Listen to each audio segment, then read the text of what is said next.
There are 7 things that happen in every solid love. By the end of this video, you will know what all those 7 things are, and you also know what part you are stuck on. So stick around and let's get into it. Last episode, we talked about what do women want and how to find love. Today, we will talk about how to keep it, how to make till death do us part realistic and achievable. This is the fifth library. The goal is to dissect books that help women primarily to live a more optimized life in every area. We are currently dissecting Women Who Run with the Wolves by Clarissa Estés Pinkola. Episode 1 to 5 is already up. I suggest you go watch them to catch up with us, or else you might be lost with some of the terminologies we're going to be using. If you watch a pair of wolves, you would see that they are good at this relationship thing. Anyone who has observed them, you would see how they bond for life, they mate for life. Even though they clash, their bond carries them through it. Their bond carries them through harsh winters. Their bond carries them through season of plenty. Their bonds carries them through new babies, old predators, and so on. But sometimes humans have trouble doing what wolves can do naturally. Why? Clarissa said it's because wolves have never learned to separate love from the weight of full existence. Wolves do not treat the valleys of life as punishment, and they do not treat peaks as guaranteed. There is an ancient pattern that governs everything: cells, our body as women, relationships, seasons. Clarissa calls it the life, death, life cycle. Wolves understand this cycle intimately, but somehow we humans, we forgot. To live and love well, human beings have to go up against the very thing they have been taught to fear: death. But before we go into what that means, before we dive deeper, we need to know what it is. Although you can always skip to the meaning, there are timestamps in the description to guide you. To know what it is, we need to go through a story. There's a story told in the Frozen North, and the title of that story is She Has Done Something Her Father Did Not Approve of, although nobody can remember what it is. But her father dragged her to the cliff and threw her into the sea. There, the sharks and the fish stripped her skin off, ate at her flesh and her eyes until all that was left of her was skeleton. She laid in the sea, forgotten and exiled by the world and her father. One day, a fisherman drifted into the bay. Now, he's not a local, he just came to fish, so he didn't exactly know why the locals were avoiding that particular bay. So he went to the sea, started fishing, and then his hook caught something. Of all things and of all places, his hook caught the skeleton in the rib cage at that. Anyways, he was oblivious to that.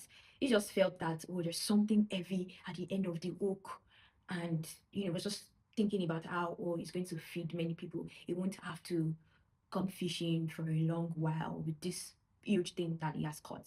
Again, he does not exactly know what he caught. So in the process of fishing, you know how it's done. The sea thrashed, the boat buckled.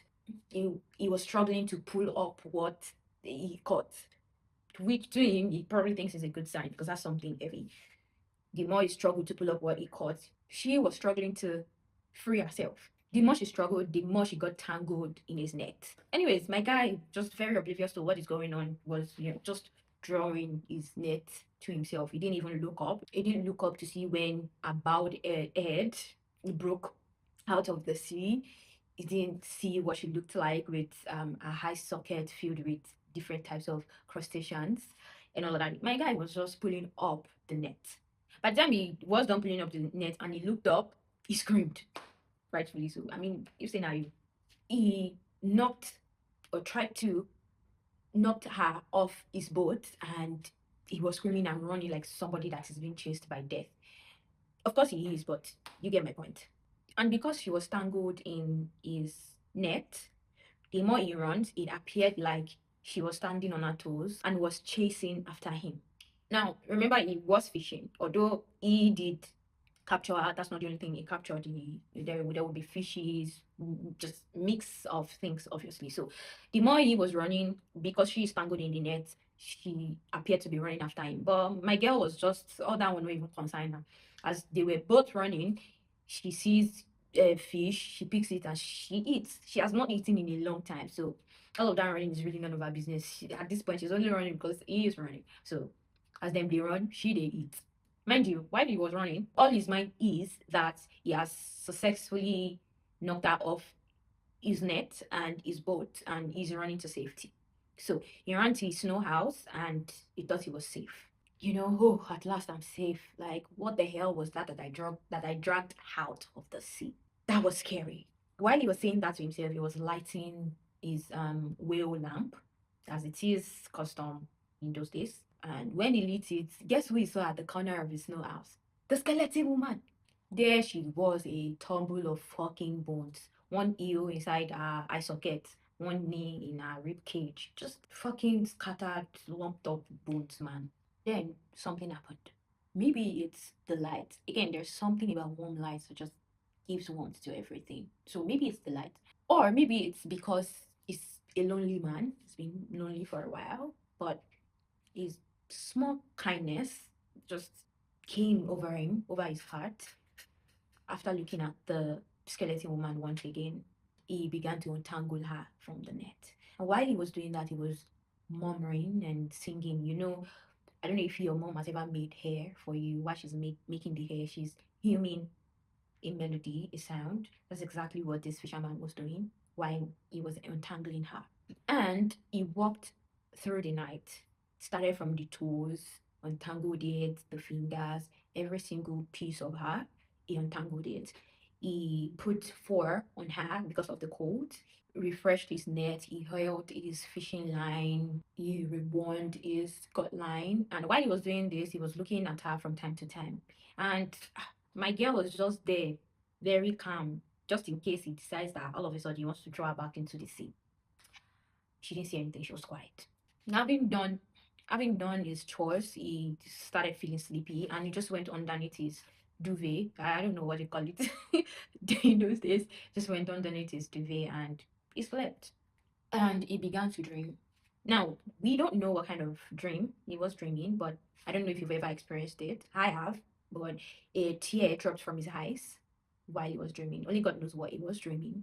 Maybe it's um a dream of longing or of sadness. All we know is a tear fell from his eyes. The skeleton woman saw the tear, and all of a sudden she felt very thirsty. So she crept towards him, put her mouth to his face, and the tear dropped in her mouth. And the tear, that one tear, felt tasted like a river of water. So she drank and drank and drank until her thirst was sated. Then she moved even closer, dipped her hand into his chest and brought out his hat. And what did she do with his hat? She started to drum with the hat. Again, you know how our hat sound. The gum, the gum. So she started to drum on this hat.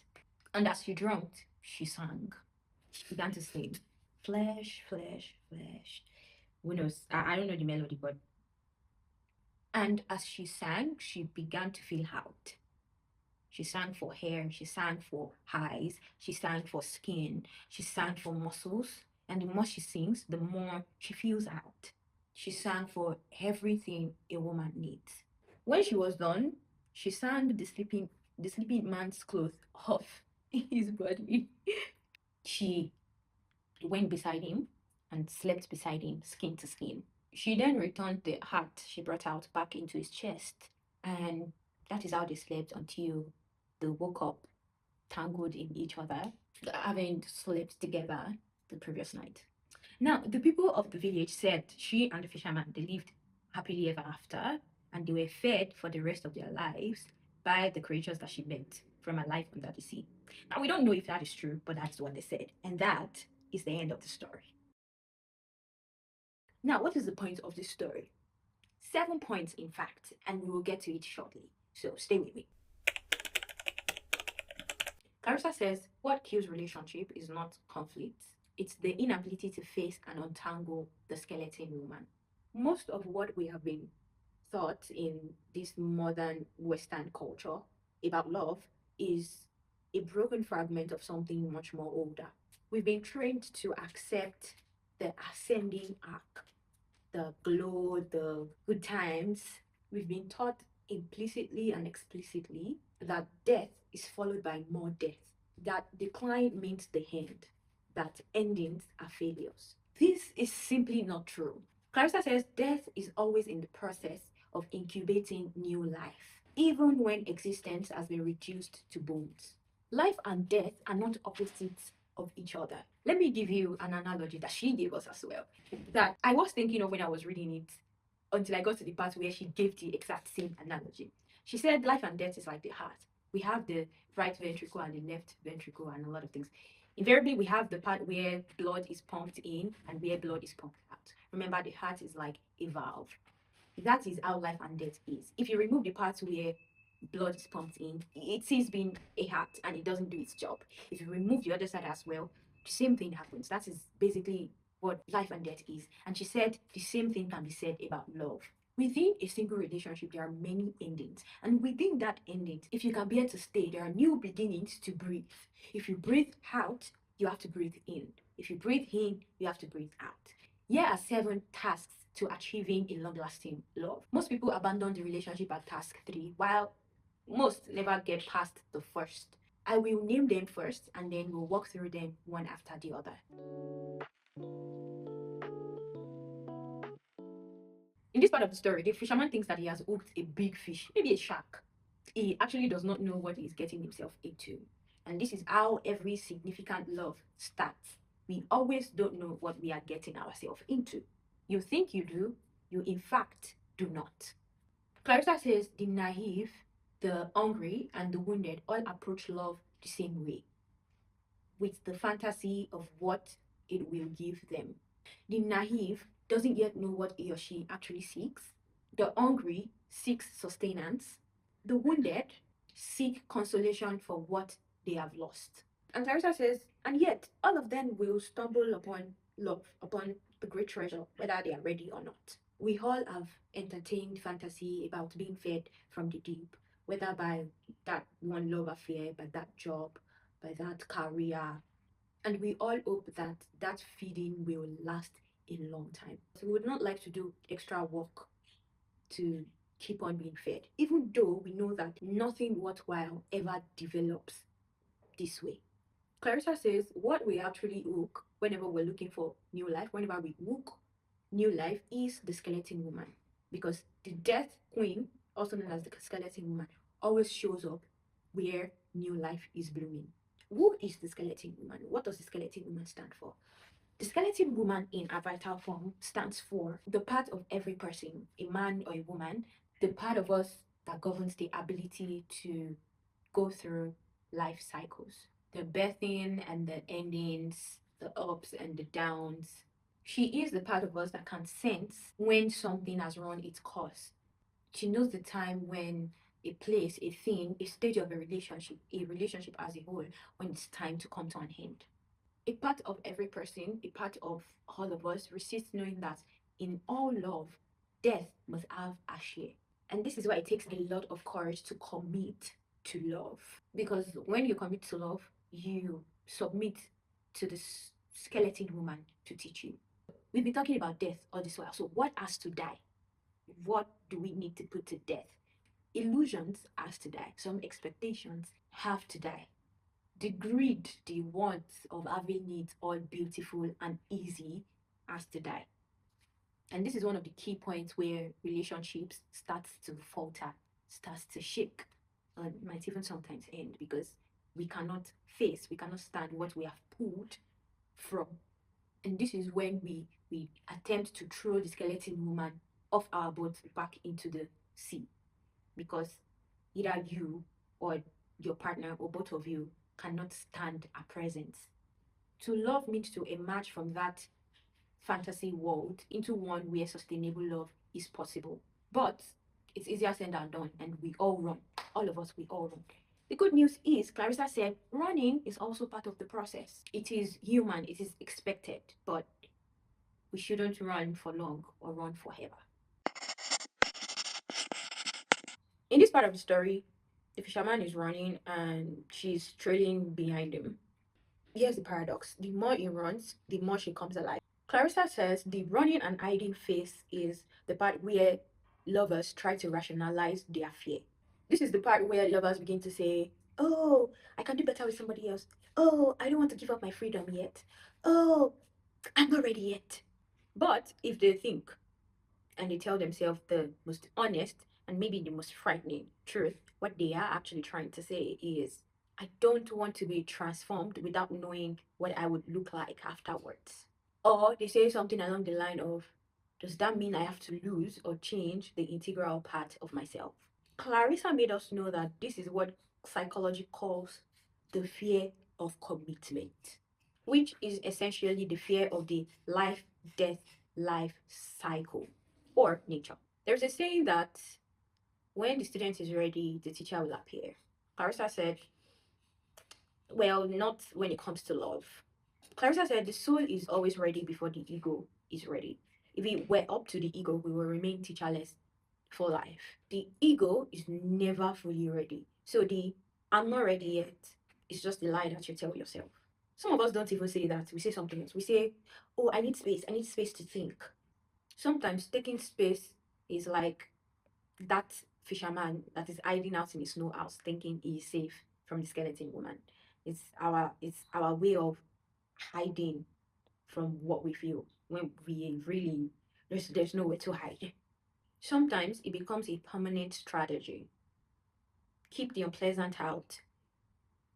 I really want to deal with the pleasant. What you're doing is you are avoiding the skeleton woman, and that never works. At best, you're lying to yourself. I don't even know if that's at worst, but well, at the other way, that best or worse, you are keeping the other person who has primed his or herself to actually put in the work. You are putting the other person in agony. Imagine this other person has prepared his or herself to face the mystery, to face the work, and you are saying, not yet, not yet, not ever. There is never a completely ready. There's never a perfect time. There's nothing like, oh, right partner, wrong time. That is bullshit. That's just somebody that is not at that point in time willing to face his or herself or willing to put in the work. There is no perfect right time. And that is the truth of it. In this part of the story, he's in his snow house where he thought he was hiding out. But now he sees her all bent and broken. And instead of going to throw her back into the sea, he feels a glimmer of something, of kindness. This is the fisherman's suitor test of love. Here, the fisherman is being tested if he can look upon what he has brought up with kindness, touch it with compassion, and put it in order. So what are we asked to untangle? We are asked to untangle the not so beautiful. And what is the not so beautiful? The not so beautiful is us, our secret hunger to be loved, our history of misusing love, our psychological warts, our sense of separation from our deepest self, our own deepest self. That those are what we need to untangle. Those are the not so beautiful. Another thing that we need to look upon, the not so beautiful, is the life, death, life nature. Modern culture has taught us to look at it as not so beautiful, as something bad. We are asked to look at it, to look upon it as beautiful. And more than that, we are asked to look at it as necessary. And what does it mean to untangle? Yes, we now know that we need to untangle. How do we untangle? To untangle the skeleton woman means to understand that love is not all warmth, increase, brightness, and all those good words. It means changing what we see when we look upon or look at difficulty. It means learning the cycle, memorizing them, seeing how they all fit together as a single organism. And that's the funny thing. The ego fears that if we allow the life, death, life nature in, we will never be happy. But let's be honest with ourselves. Were we so perfectly happy before? Let's ask ourselves the truth. Clarissa says the underdeveloped ego is like an unsocialized child. It's always looking for which one is the biggest size, which bed is the softest, which lover is the most beautiful or the most handsome. Fear is its operating system. So, how do we know if we are living like an unsocialized child? How do we know if we are living from the ego or we are living from the soul? Three things. Number one, the ability to sense and learn new ways. Number two, the tenacity to ride a rough road. Number three, the patience to learn deep love over time. A lover who has untangled the skeleton woman knows patience. He's not shocked by the season of sparseness. He is not overwhelmed by the season of closeness. When I was reading this book, everything that is just coming to my head is I wish I could just send this to my ex. Because this is something I've always said, maybe in different words, but let's get back to the case at hand. He is not afraid of the not so beautiful, and he is not afraid of the unknown. Having said all of this, how does anyone learn to untangle, to live from the soul instead of from the ego? How do you get to do all of this? Because it's easier said than done. And that is precisely why we had to do the episode 1 to 5. To learn to live from the soul instead of from the ego, you need to learn to listen to your instincts. And to learn from your instincts, you need to recover it in the first place. You need to find the doll in your pocket. You need to destroy Bluebeard. You cannot untangle the skeleton woman without having done these prior works. You cannot hold what you have not yet found in yourself. Remember, the fisherman was singing while he was untangling the skeleton woman. Now, the thing is, we don't know what exactly he was singing, but this is something that you might be singing when you are doing your own work. Something Clarissa gave us in her book. I'll read it out. She said, "What must I give more death to today in order to generate more life? What do I know should die, but I am hesitant to allow to do so? What must die in me in order for me to find love? What not beautiful, what not beauty do I fear? What should die today? What should live? What life am I afraid to give birth to? If not now, when?" In this part of the story, the fisherman has untangled her, put her together, dressed her in fur, prepare her, you know, keep her away from the cold, prepare her for the night. And then he rewinds his fishing line and all that preparation stuff for the next day. After all of that, he went to sleep. In this stage of the relationship, a lover returns to the state of innocence. Clarissa says there's a distinction between naivety and innocence. She says naivety is not knowing anything about anything and still being attracted, and still being attracted to the good, while innocence means knowing everything and still being attracted to the good. She took us into a little bit of myths. She said in, myths across the world, sleep means rebirth. The soul goes to sleep while transformation takes place. In this sleep, the fisherman surrenders, not to helplessness, but to the forces within him that have trust, faith, and the power of innocence. He sleeps the sleep of the wise instead of the weary, knowing that the version of him that will handle a certain situation, any situation that comes up, will occur when it needs to, when it happens. This is what trust is about. Not blind faith or certainty, but the willingness to stop being weary of someone who hasn't hurt you. Look, there's a weariness that is real, like when there's like real danger in front of you. I'm not disputing that. And there's the weariness that is unwarranted, born from old wounds. That last one, the weariness that is unwarranted, it makes men or women act cold, uninterested, unbothered. What's that trendy word again? Nonchalant. Even when they desperately want to show warmth. These are the kind of people who let go sleep right through their fingers. Sometimes a person is afraid to go to sleep in the presence of the other person, afraid to return to a psychic innocence, or afraid the other person will take advantage of him or her.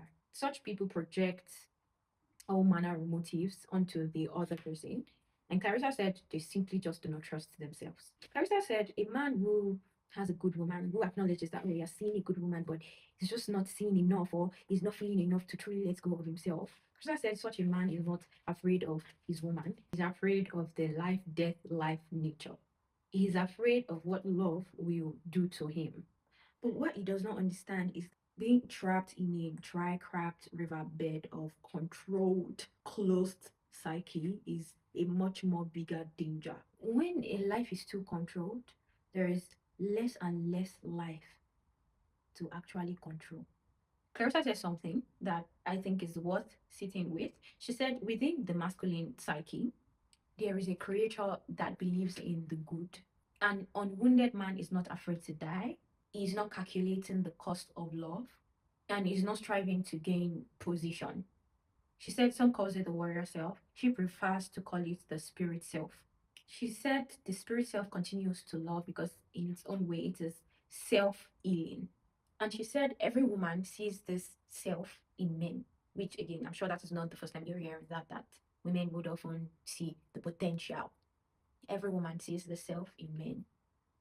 They're just waiting for the man to trust that spirit self of his. She said for love to thrive, each party, each partner have to come to this state of being, this state of innocence, this state where you can sleep in the presence of the other person, the sleep that returns one to the wise innocence.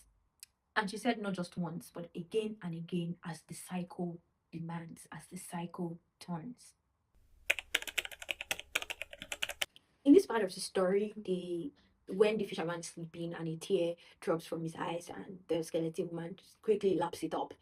Yeah, that's where we are now. Clarissa said in mythology, tears carries power. It carries creative power. They have the power to bind, the power to call on spirits. They heal, they cause conception. Basically, they are not sign of weakness.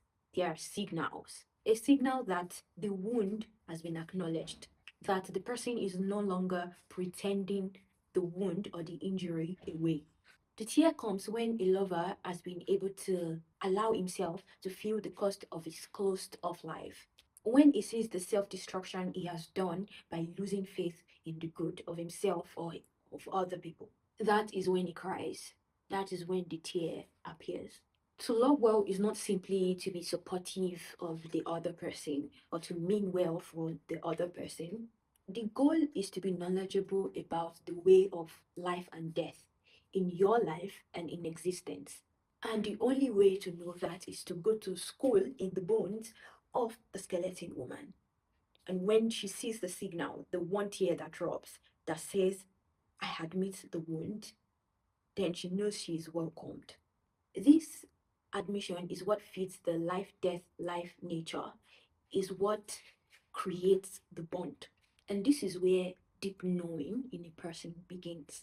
When a man faces the wound, now you would see that I keep saying the man because, well, men are more likely to not. Now, I'm not saying every man or not every woman, but I'm sure you understand the statistics. So, you too, as a woman, if the shoe fits, please fucking wear it, Cinderella. When a man faces his wound, the tear comes naturally, and his loyalties within and without are much more clearer. The key point, he becomes his own healer. He's no longer waiting for a partner to heal him. He is no longer lonely for his deeper self. He is no longer asking his woman or man, as the case may be, to be his analgesic. Clarissa mentioned the story of Philoctetes. She uses the story to further buttress the point that the tear of compassion comes when you can admit, face the wound in oneself and in another person. And men carry these stinking wounds in different forms. A woman that broke your heart, a young love that you lost and you have not recovered from, an injury that ended your dream or future career overnight, a childhood with silence when all you needed was care, as it should be. One can always smell an unattended wound. And the thing is, no woman can heal that. No attention can heal that. You have to tend to that wound. You have to have self compassion. It has to be from within. You have to face it. When a man cries the tear, he's able to see what the wound has cost him. He's able to see how he has curated his life around the wound. And he's able to see what he has missed because of it. In this part of the story, she takes out his heart, not to harm him, to use it as a drum to call forth new life. Let's get into that. Clarissa says it's not the mind that creates the most important things, it's the heart. She said the heart is so important that it is the only thing that its removal guarantees instant death. If you remove a kidney, there's still ways around that, or a part of, even a part of the brain, the person can still survive. But if you remove the heart, that is instant death. The heart is at the center of everything. Clarissa said when a man gives his whole heart, he becomes an inspiratrix, which is a role only reserved for women in the past. He carries the seeds of new life and necessary death. He inspires work in himself and in those around him. The woman he loves is not his muse in a passive sense. She is transformed by his heartfelt feelings, and he by hers, obviously. I cannot begin to explain, and I hope that you have also felt that before, but it is an awesome feeling. It's a profound feeling when you create something by the strength of your lovers or of your partners believe in you. That is just some fucking wonderful feeling. Through his or her heartfelt feeling about your work, about a project, it is an amazing phenomenon, and it's not just restricted to a lover, even your friend, through anyone who gives their heart in a really really deep way to you. So when people say you create the kind of woman you want, or a woman is a garden that you tend to if you want to eat the fruit thereof, this is what they mean. Not in a grooming way, not that, but in the way you tend to what you love with all your heart. And that is the funny thing. For every other aspect of our life, we put in the work. We know we are required to put in the work. We know there's downtime and there's the high time, be it our career, our school. We don't always know if it will yield fruits. Majority of us went to school knowing exactly how the job market was. We don't exactly know if we will reap the fruit, but we did anyways. That includes career. You don't know exactly what would happen, if you will advance or not, but you put in the work. How much more your love life that can basically make or mar the other aspects of your life? How much more that? Is it not worth it? In this part of the story, she returns his heart to his chest, and they, sleep together or tangled up and all that good stuff. This is the final phase, the merging of human being with the life, death, life, nature, life, death, life cycle.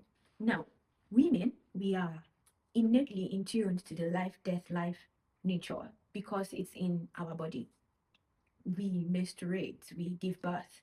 Our cycle in the way it is arranged is a life death life cycle basically. So innately we are connected to this nature. When women are in their right instinctual minds, their impulses to love, to create, to desire, to mourn moves in cycles. We are familiar with this rhythm. Some men, however, they sense that we not only through our body but instinctively are very aware and in tune with this life, death, life, nature, and it scares them. It scares them that she's a natural ally of the skeleton woman, and she is, but that should not be a warning. That is an invitation. Love in its fullest is a series of death and rebirth. Passion dies and comes back. Pain surfaces and subsides. One phase of closeness gives way to another. To love means to embrace and at the same time to withstand the many, many endings and beginnings in one single relationship. She said to make love is to dance with death. There will be a time of flowing and there will be a time of draining. There will be birth, there will be stillbirth, and there will be new beginnings, newborns of new things. Without this knowledge, during the downtime of a relationship, people tend to throw their restlessness outwards. They change lovers, they change career, they just spend recklessly, and so on and so forth. Clarissa says this is the fool's way. This is the way of those who don't know the dance.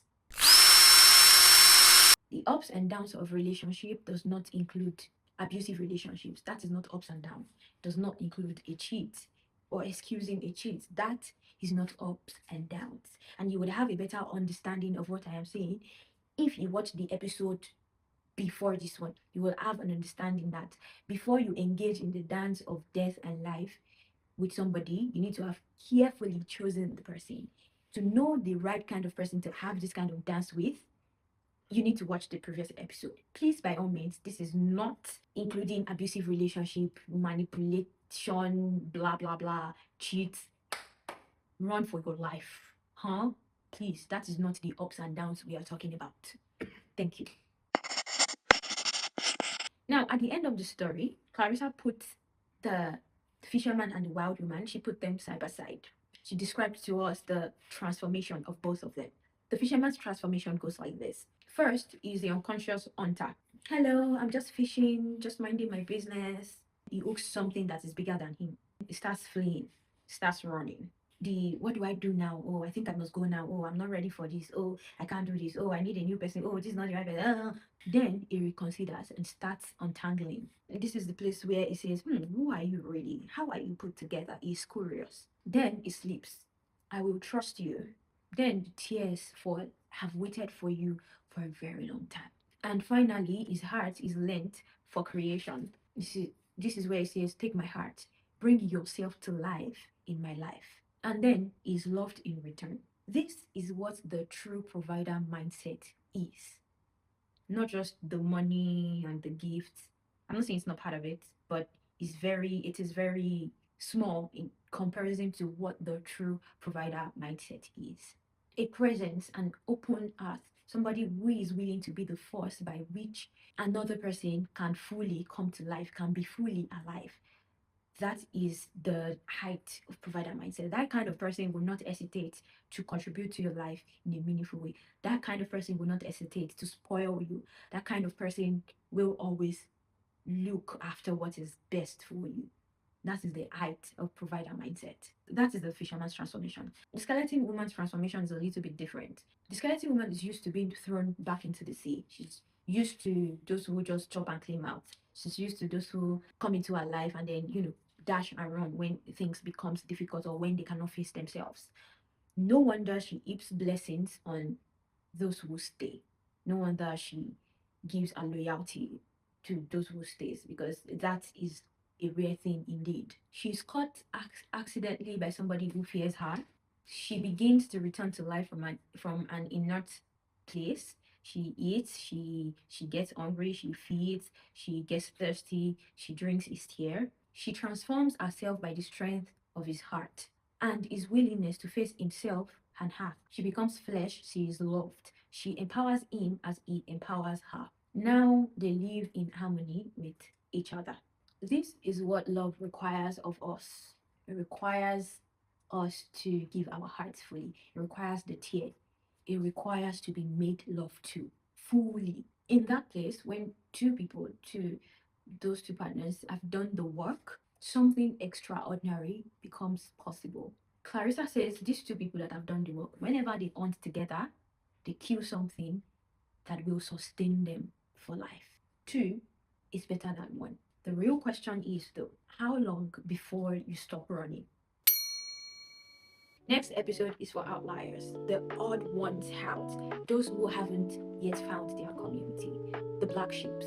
The next episode is for us. You get to know why this is so and what to do. Do not miss it. As always, live on purpose or not at all. Stay wild.